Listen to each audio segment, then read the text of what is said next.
Hi Pisces, tignan natin kung anong ganap sa'yo. Past, present, and future, maaaring naganap na, magaganap pa lang, or kasalukuyang nagaganap. Okay? Para po sa mga Pisces na makaka-resonate, hit the thumbs up po. Para po sa hindi mga makaka-resonate, better luck next time po. Baka po next time masagap ko na ang energy nyo. Okay? Sa mga makaka-resonate, alam nyo na po ang galawan. Para po stay connected tayo, hit the thumbs up, hit the notification bell, at subscribe ka na rin po. Para po sa hindi ko alam kung bakit ko pinapaulit-ulit. Para po sa mga hindi makaka-resonate, better luck next time po. Okay, so give me 3 cards please for my Pisces. Pisces.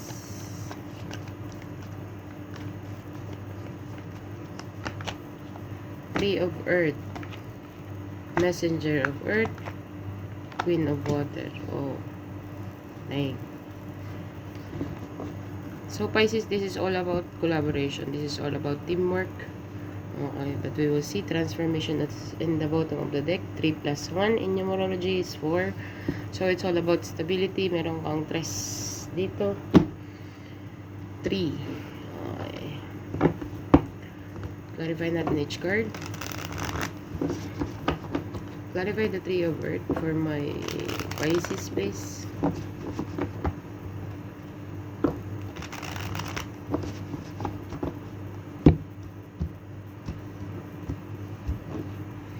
Clarify the 3 of Earth.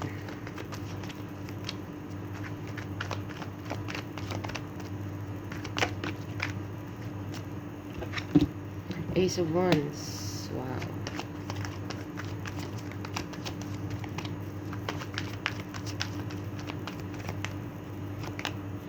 Seven of Cups. 3 of Wands. 33. Maybe significant. I'm sorry. This is 2 of Wands. Actually, already 3. 3 na siya kasi 2 of Wands plus Ace of Wands, 3 of Wands. But we will see. Hindi ko alam kung anong iniintay mo.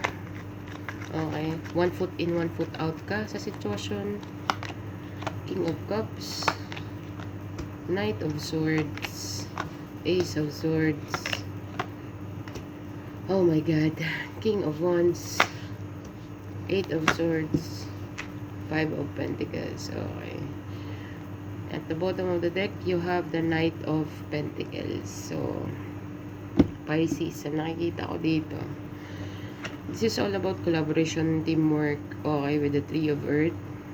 Together with the Ace of Wands, you don't know where to start or what you will start. Hindi mo alam kung anong sisimulan mo. Meron ka ditong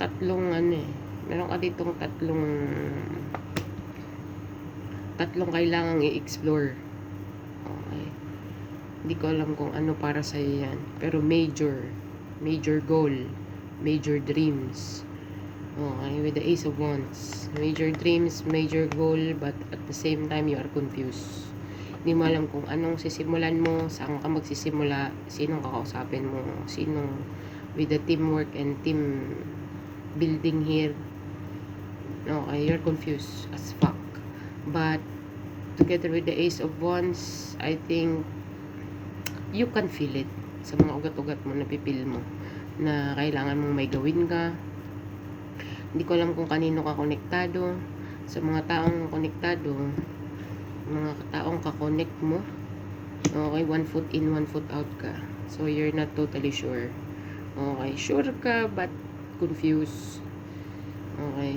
Alam mo, with the transformation at the bottom of the deck, it will lead you to transform like big time. Okay. So, yun ang nakikita ko dito, Pisces, with the Knight of Pentacles. Is a very slow moving. Okay, pero gagawin mo naman siya. Yun ang nakikita ko dito with the Ace of Wands. Passionate ka. You're fire. Yung motivation mo is it will going to arise. Tataas ang passion mo dito, like yung temper,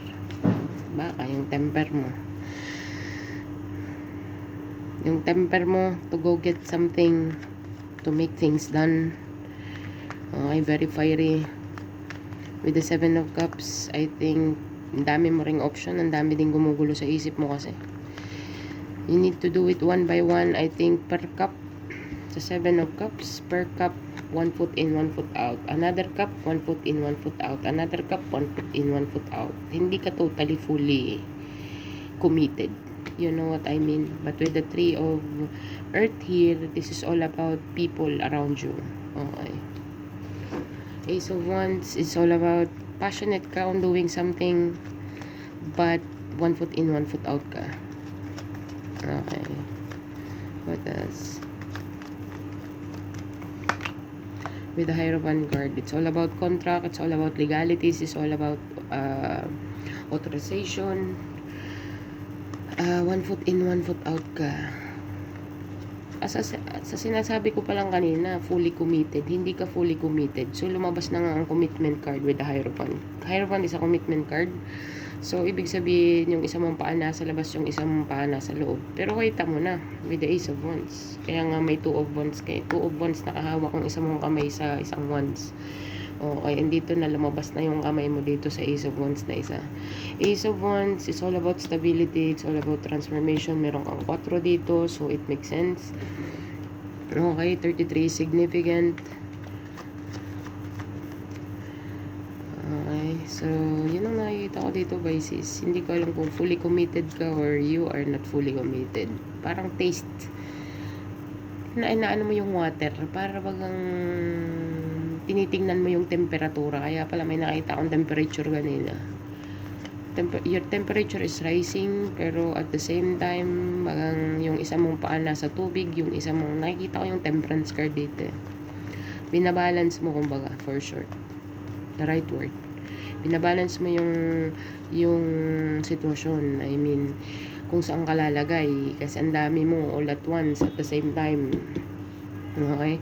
So, 1 foot in, 1 foot out ka in another situation, 1 foot in, 1 foot out ka, hindi ka fully committed na sinasabi. Okay. 9 of Cups, hindi ka nga fully committed sa goals or sa kung ano man yan siya. 9 of Cups, 7 of Cups to the 9 of Cups. Alam mo kung ano ang gusto mo sa buhay, alam mo kung anong gusto mong mangyari, but at the same time, hindi mo alam kung ano ang uunahin mo. Yun lang ang nakikita ko dito. Or maybe this is on your thoughts. Isip mo lang, with the 7 of Cups, it's all about illusion, it's all about option, it's all about, okay. Pero pag nag-take action ka na, malilinawan ka. Okay, malilinawan ka na you need to 1 foot in, 1 foot out into the situation, or maybe you are doing it already. Baka ginagawa mo na siya, 1 foot in, 1 foot out ka. Okay. Dito naman sa pangalawang row, meron ka ditong Messenger of Earth. Meron kang message coming in, definitely with the Knight of Swords. Ito message, itong dalawang to.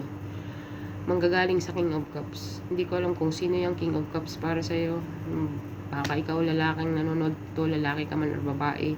Meron coming towards you, feeling left out and all by you. Meron kang iniwan sa ere dito. Okay. So, mag-expect some communication.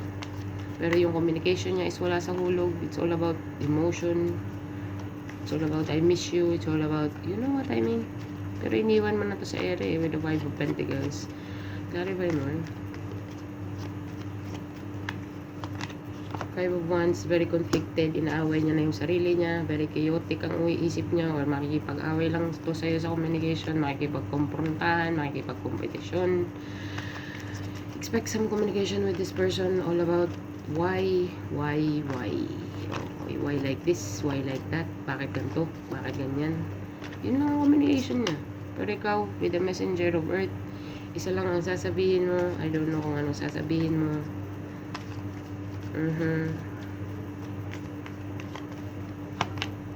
Four of Pentacles, this person cannot move on. Hindi siya maka-move on, stuck siya sa'yo. So, magko-communicate siya sa'yo ngayon, but meron siyang moon guard. Meron kang, ikaw ang merong hidden agenda, kaya mo siya iniwan sa ere, or siya ang may hidden agenda, kaya kanya iniwan sa ere. Hindi ko alam kung ikaw to, or taong connected sa'yo. Okay, but either way, merong isang tao dito rushing in, gustong makipag-usap, gustong tanungin ng why, ang dami niyang question kasi hindi siya maka-move on sa sitwasyon. Yun lang ang nakikita ko dito. Pisces, bahala ka na kung saan ka lalapag dyan. Meron ka ditong Queen of Water, Ace of Swords, King of Wands, at saka 8 of Swords. So, merong stuck dito. Pero parang feeling ko with the Ace of Swords together with the King of Wands.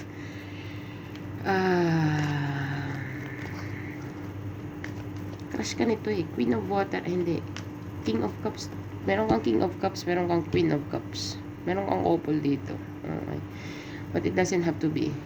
Okay, but maybe in some point baka ex or what or something. Okay, pero parang feeling ko magko-communicate ka dito ng katotohanan, magme-message ka dito with the Queen of Water, isisiwalat mong katotohanan.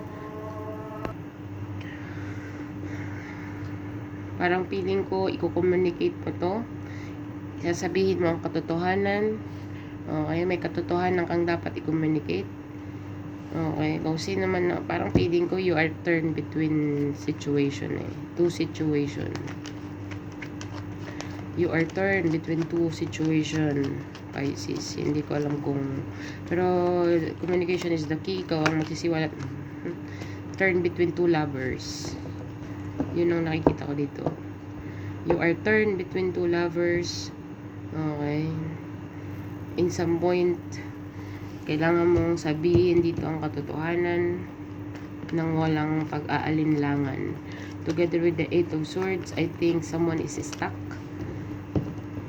Okay. Merong hindi makamove on dito. So, hindi ko alam kung sino yan para sa'yo. Pero baka connected to dito. Sa kung sino man yan with the Hermit card and the Lovers. Oh my God. Kailangan mo talagang mag-contemplate. Okay, with the Death card at the bottom of the deck.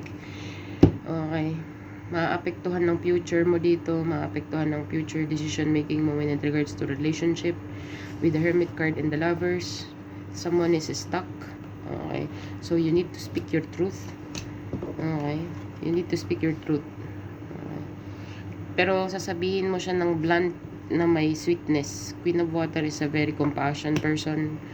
Compassionate, empathetic, empathy.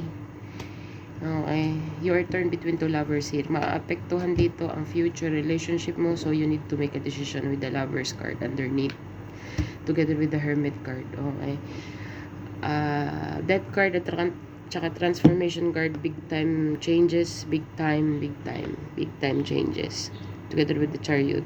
You are moving forward. Okay. 6 of Wands ang kasunod. So, yun ang nakikita ko dito, Pisces. You are turned between two lover, pero ang solusyon lang dito is you need to communicate your truth. Speak your truth kahit na nanginginig ang boses mo.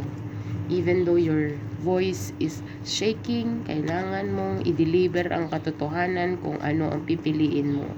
Kasi meron kang choices dito when it regards to relationship. Okay?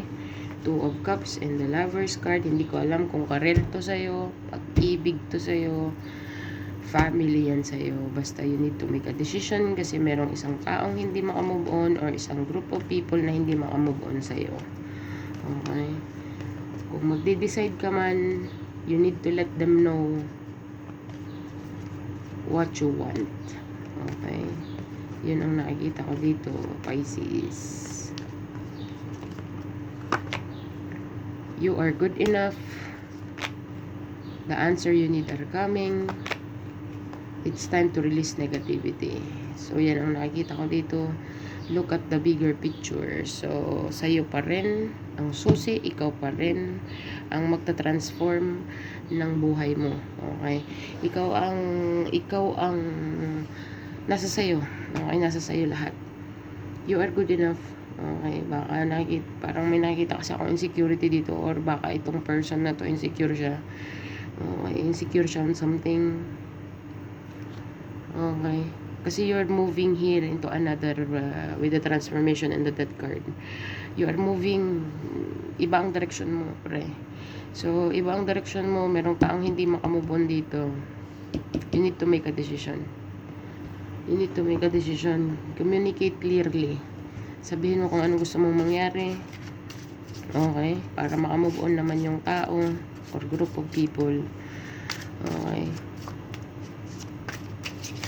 Turn between two situation or turn between two lovers ka dito. Yun ang nakikita ko sa third row. Communication ang kailangan dito. Kailangan mong magsalita. Okay. Angel message please for King. Meron ang old energy na nag-pass away na hindi ko alam kung sino sa'yo yan. Okay. Pero it's an old energy. Baka lolo mo, tatay mo, pero kung may tatay ka ba, baka lolo mo yan or tsuhin. Basta may nag-pass away dito, masculine energy. 487. 487, Pisces, i-search mo siya sa Google. Angel message number 487. Baka makaresonate sa sitwasyon mo. Okay, so yeah. Para po sa mga Pisces na makaka-resonate, hit the thumbs up, subscribe, hit the notification bell. So stay connected po tayo. At saka sa mga Pisces na hindi makaka-resonate, better luck next time po. So yeah, bahala ka na po kung saan ka lalapag dyan. Look at the bigger picture, Pisces. Okay. Look at the bigger picture. You have the key. Ikaw ang susi sa big transformation ng buhay mo. Ikaw ang magde-decide regarding sa confusion na to, kung saan ka magsisimula. When it regards to relationship, kailangan mo rin mag-decision. So, yeah, this is what I have for you, Pisces. Thank you for being here. Thank you for watching, and bye for now.